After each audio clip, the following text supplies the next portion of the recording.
Hello, everybody.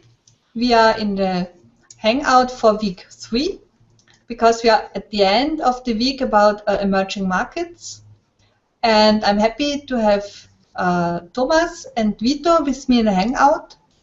And at the beginning, I want to ask Thomas and Vito, how was this week for you? What was surprising? What was interesting? Are you satisfied with your learners? What's your impression? Well, I may start probably as the facilitator. I was mostly browsing the forums and the COP14 website, etc. And I was very positively surprised. I was very happy with the output that we got and all the assignments that were uploaded. So that was really quite interesting to read through all the contributions of everybody. Well, maybe later we can go a little bit more into detail, but in general, my feeling was very positive. People needed a little bit to get started because they saw that week 3 is a little more intense than the 2 previous weeks. So it took a little, maybe a day or 2 extra for people to find their way through the assignments and to do the reading and to do some research and then to come back to all of us with their postings and their assignments. So that's my general observation of the week. Very positive.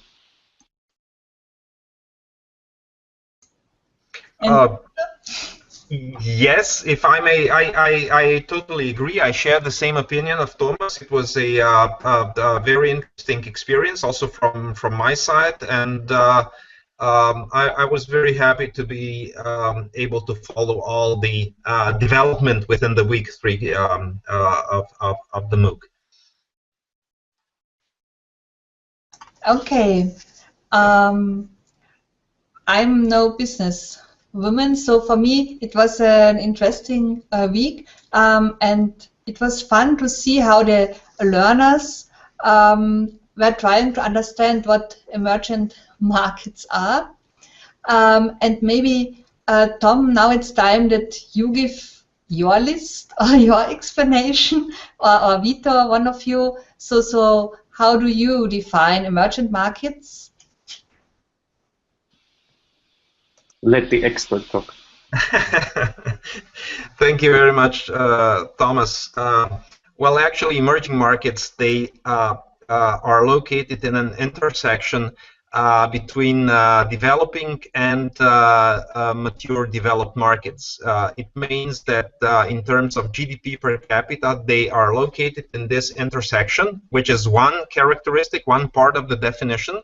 And the other essential part of the definition is that there is a high dynamics in terms of economic growth, structural changes, social restructuring, etc., etc. So these are, in order to summarize, these are countries which are located in between developing and developed markets, and they are very dynamic in terms of economic growth and economic development.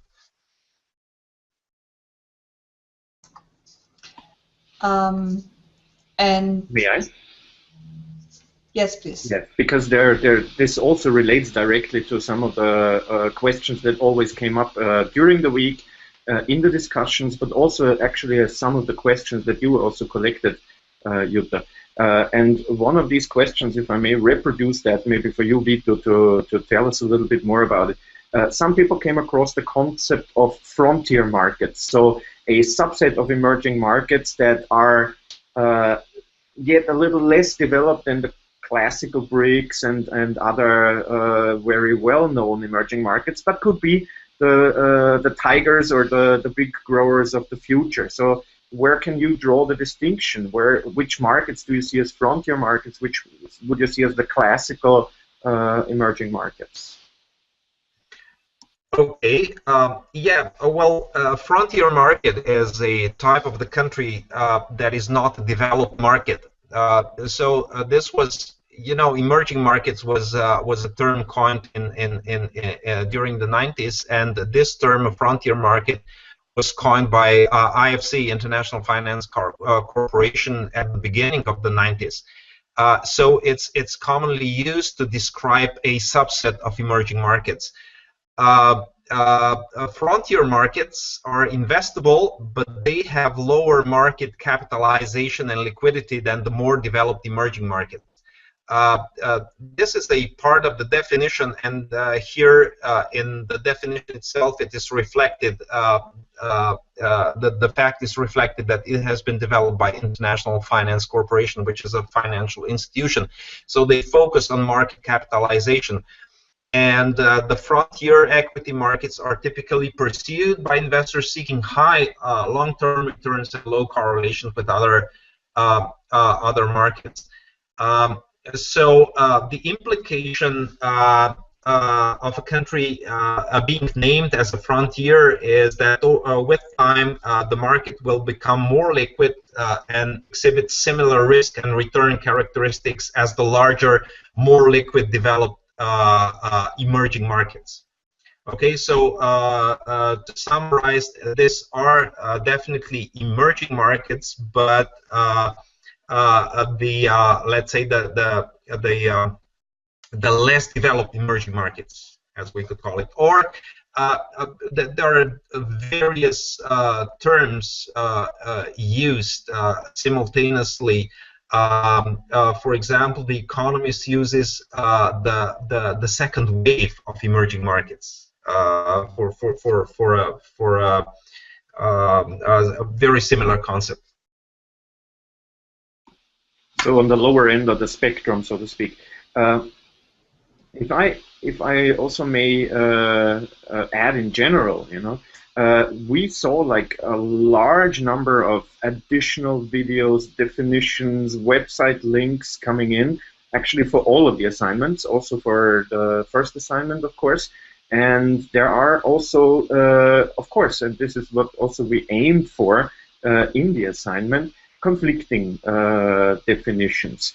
So where would you see a common ground of all of these definitions that are out there now? Well, actually, there are many definitions of emerging markets, and the definition itself always depends on the type of the institution that develops this definition. So basically, the most definitions is developed or coined by financing institutions, and since the definitions are different, the concepts are different, and also the list of emerging markets are different. So if you browse the list of emerging markets, you would find very different results. You know, having 15 or 20 or 47 emerging markets on the list, and every why it is good to know more definition, not just one, because my definition at the very beginning was a rather general one, focusing on two, from my perspective, the most important characteristics of the emerging markets. And these characteristics are, if I repeat once again, the mid-stage level of development and the dynamics. But if you go into detail, if you study various definitions, that you would then you would also understand why certain countries are listed among emerging markets and why countries are not. There is a problem of historicity, for example, like in the case of South Korea. South Korea has been listed as emerging markets, but over the past decade, of course, it developed and become clearly a developed market. But still, due to historicity, it is still present on some lists of emerging markets. And for example, if you take a look to other lists, you would find, for example, in Central Eastern Europe, that Poland is listed. And for example, Czech Republic is listed, Hungary is listed, but Slovenia, for example, is not listed because it is too small to be on the market. But basically, it shares very similar characteristics. So, studying various definitions, you become more aware of problems which are associated with precise definition. And I don't want to deal with very precise definition because it always depends on the viewpoint of that one who defines it. So if you are within a financial institution, if you are a employee or a manager in a multinational enterprise, then the precise definition, of course, would depend on focus of your activities. Thank you, thank you. And this actually also leads directly into another question that came up in one of the postings, is why do we actually need a definition of emerging markets? So what do we do this for? And my answer is, if you don't have a definition, you can't measure them. So you can't group them, you can't put them together, you cannot identify certain characteristics of them and put those characteristics down in numbers and compare these countries. What would you add, Vito, to this question? I absolutely share this viewpoint. You need to define what you are talking about. This is the first element, and you know, in management there is a general rule that what is not measured could not be managed. So you know, for a company, for a financial institution, you need to have a definition, and you need to deal with characteristics and with some figures in order to be able to develop a sound approach how to deal with those markets. Thank you. Okay.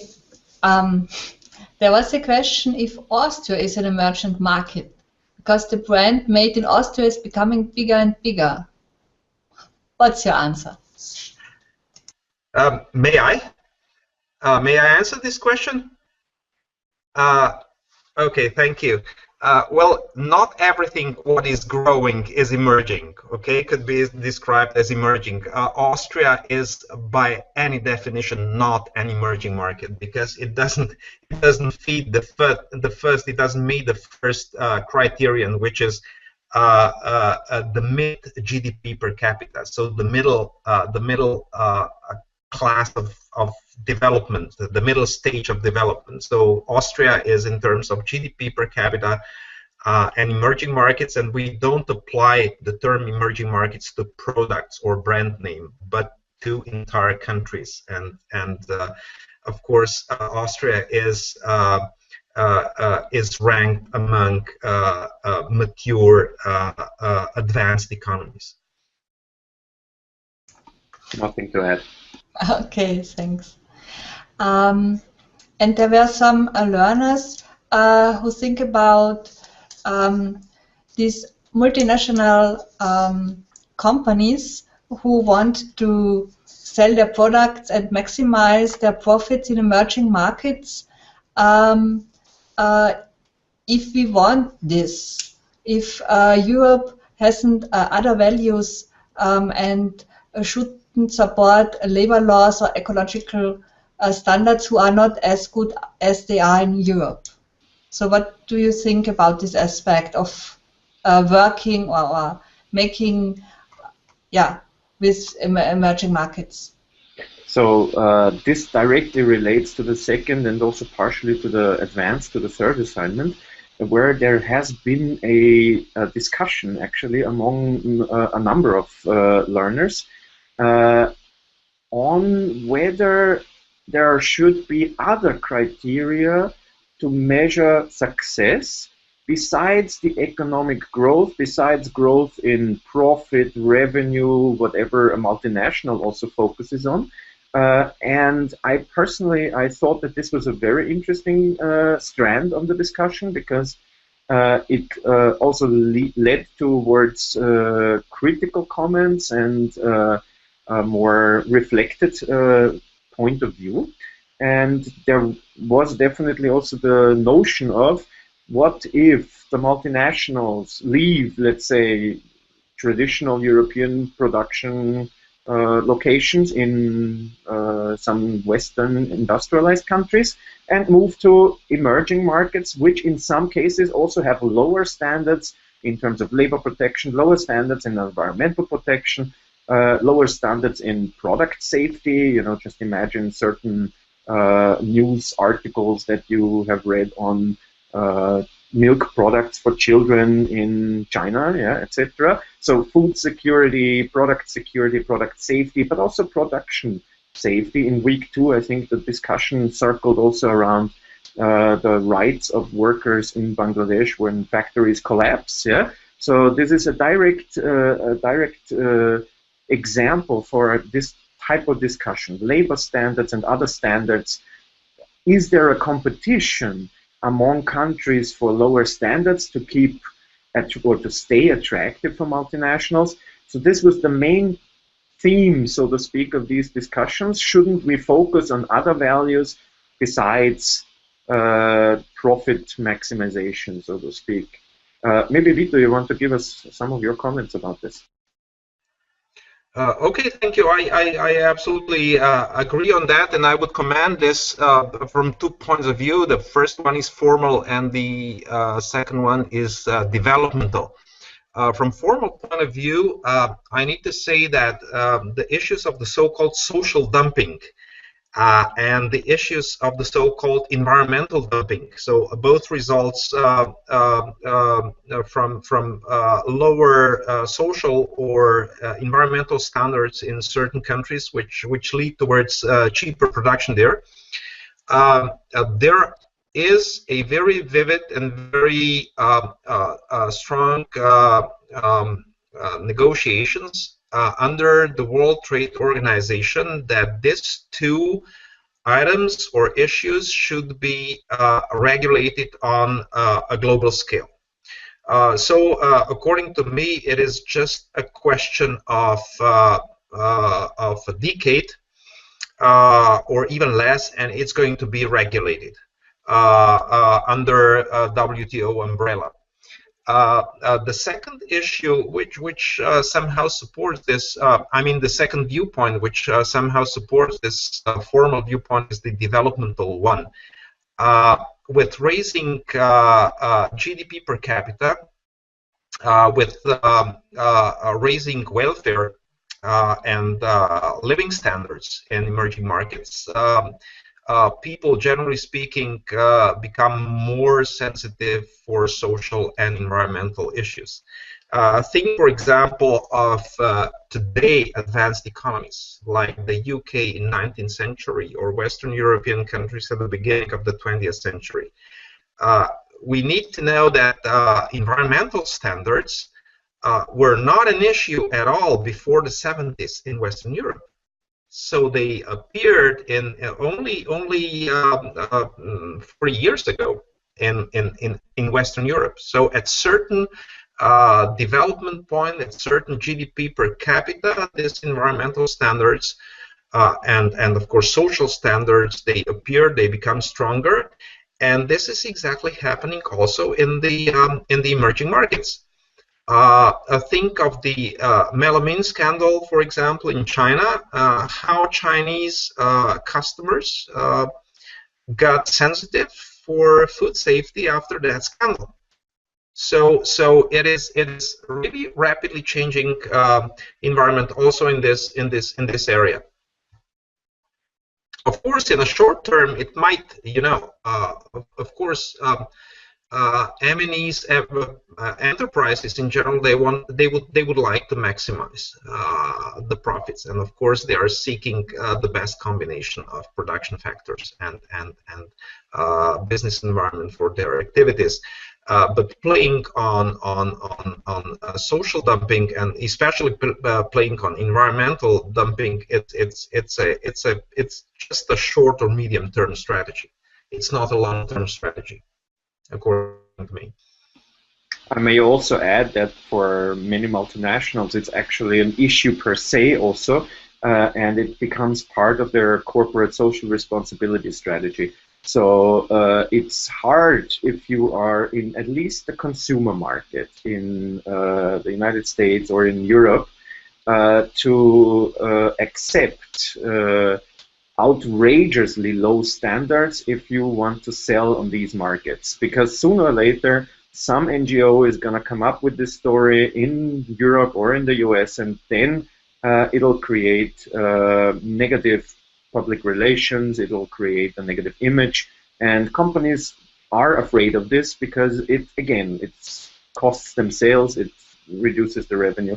So in that sense, also the profit maximization principle or mechanism, at least partially, at least to the very low end of the standard, caps this problem. Yeah? So there is an additional effect in this. So we have three arguments. One is the formal one, the other one is the developmental one, and then there is an intrinsic motivation also of companies not to accept too high. Absolutely. Yeah, I agree with that. Absolutely. There is another related topic also to this question or to this discussion of multinationals, and some discussions have come up also in terms of why are emerging markets so important for multinationals? Why are they, or why do we see multinationals growing in numbers from emerging markets on the one hand? And why, on the other hand, are emerging markets so important for multinationals from traditional Western-style, industrialized, mature economies? Maybe, Vito, you can share a couple of thoughts. Yes, it's very easy to answer this question. In 2006, The Economist published an article where, according to current prices, the manufacturing output of the so-called developing countries plus emerging markets surpassed that one of advanced economies. So you can imagine that the vast majority of the world population and the growing GDP and the growing purchasing power are located within emerging economies. So in comparison, mature markets are more stagnant or slowly growing, and there is vast dynamics in this respect. For example, if we compare, if we analyze the situation in India between 2005 and 2025, the volume of the market is going to grow by 410%, so 4.1 times. And there is the market of tomorrow and after tomorrow, of course. Of course, with growing domestic markets, I'm now taking the perspective of emerging economies. With growing purchasing power, there is demand that should be covered, and there are aspirations of the so-called emerging giants, so the multinationals which are headquartered or located in emerging economies. The evidence shows that they are very efficient and that they grow very, very fast. Not only that they are competing at home against multinationals coming from advanced countries, but they are going to advanced economies and they compete there. The main motive of Chinese, Indian, and other multinationals, growing giants, to go abroad, and they would normally enter those markets with acquisitions, is to get access to the latest knowledge in some areas where emerging economies lag behind advanced economies. For example, customer relationship, brand name development, marketing concepts, customer loyalty, and so on and so forth. So it is a very complex process. Of course, pushing multinationals from advanced economies to very rapidly growing and also in the future very promising emerging markets, and of course the best way of how to beat competitors pushes also emerging giants to Western economies. So it's a mutual process. Thank you. If I may, I can also add some additional piece of information, is that also these emerging giants, the multinationals that are derived from or that are based in emerging markets, they also know already how to adjust their business model to this dynamically changing market. So many multinationals from emerging markets invest in other emerging markets because they're good at living under dynamic circumstances. So this is somehow a competitive advantage that they have over the traditional multinational from the US, from Europe, that need to learn when they enter such markets. They need to learn how to cope with the changing societies, institutional voids, etc., etc. Yes, definitely. Okay, Thomas. Yes. Hi.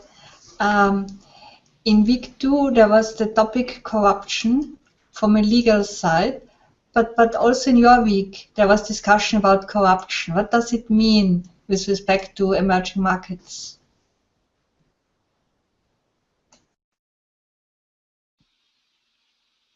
Well, there are a number of issues related with corruption. There were also a number of issues discussed in the assignments.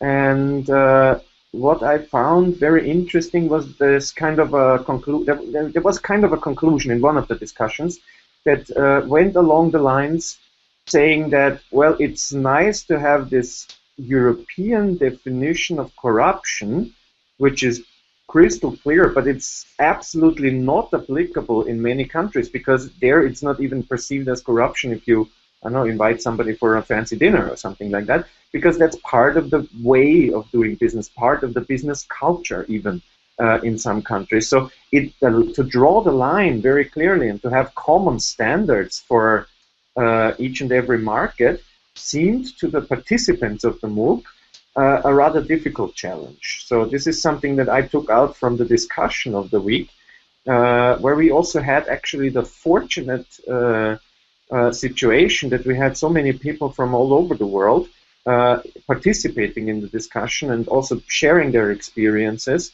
from other countries. And I think that this is one of the great added values that we can actually achieve with the MOOC, integrating all these different points of views in one learning week, very short actually. Maybe Vito, you want to say a couple of words about corruption? Oh, well, corruption is big topics, actually, because, one of the worst things that can happen to a big company from advanced economy and in an emerging market is to get caught greasing an official's palm. And firms working in places like India, China, Russia, they risk breaking anti-corruption laws both there and in their own countries. And there are several cases, like Cadbury India, a unit of U.S. sweets conglomerate Mondelez International, is under investigation for creating a fictitious factory to dodge taxes. With the collusion of local officials, Walmart is investigating bribery allegations involving its staff in India, etc., etc. But the fact is that in many cases in emerging economies, bribery can be avoided. So, for example, if you're selling to consumers or to other businesses, bribery is very much a choice, and there are many companies, both emerging markets companies and foreign, who operate ethically. And paradoxically, it is easier for a foreign company to avoid paying bribes because the local management can simply take a firm stance that this is against their company policy, that they have, for example, zero discretion and will get fired if they pay a bribe. So if you take a firm stance, eventually bribe seekers turn to easier prey. And another problem is that in many companies, functions like finance, procurements, administrations are not glamorous. They aren't valued because unlike sales or manufacturing, they aren't always in the line of sight of the CEO and not always seen as a mission critical. So these are neglected places, often staffed with mediocre people and employees who aren't always the most motivated. So in high-risk countries for corruption, you have to treat these functions as a mission critical, ensure that they have competent leadership, and celebrate their work and success as much as any other. And so the best way to deal with it is having a very strong administrative organization staffed with competent, long-tenure employees who intimately understand all the many rules and can hold their own in arguments with officials. Okay. So, as there are no questions anymore, maybe Thomas, do you want to conclude your week? Yes, I would actually like to do that, because I have two main comments that I wanted to share at the end or in the conclusion. So what I particularly found amazing is the sheer amount of videos, articles, postings, online sources, business cases that were written in the assignment. So all of the contributions in total, I don't know, I mean, Jutta, you surely have the statistics on that, but I just found it was a lot, and it was really of good quality. So this is something that I wanted to conclude with. In addition, I also liked the fact that, especially on assignment 2, when we talked about the business cases, about the multinationals in particular, we got a lot of examples that were of not the most well-known multinationals, and this is very interesting. So if you can read about an important, huge company that has operations in 10, 12, 15, 20, 18, or 80 countries, yeah, and then you discover that you haven't heard its name before, that's something that is a kind of an eye-opener, and in that sense, I really appreciated the contributions, and I think that many people were able to benefit and to learn from all these business cases. And second, I think that this will also help us now to go into week 4, because week 4 is another business topic. It's on B2B marketing and the networking and the relationships that are necessary for that. And I think the first couple of weeks now really paved the ground to continue on week 4, which Danny is going to introduce also with his posting and his video. But I think now we're really at the intersection where it makes sense to hand on to our colleagues from week 4. We really have some material also already that we can use now, and if we don't use it directly in an assignment, at least the knowledge that we've generated in this week, I think, is certainly very helpful for the follow-up courses. And Vito, do you want to say goodbye to the learners as well? Absolutely. As I initially said, it was a pleasure for me to participate in the in this MOOC class, and I found it also very interesting and very challenging, as Thomas said. So I would like to use this opportunity to wish all participants in the MOOC course much new knowledge and a nice time during the upcoming weeks. So thank you, Thomas and Vito. And this was the Hangout of week 3. And this time Danny will not join us to present week 4, but he has written a blog post, and we have made a small video today, and we will make this visible in some minutes. So have a good time, and we will see again in week 4. But bye. I would also like to say thank you, Jutta, for your active moderation and for the support of week 3. Absolutely. Thank you very much also from my side. Okay. Bye-bye.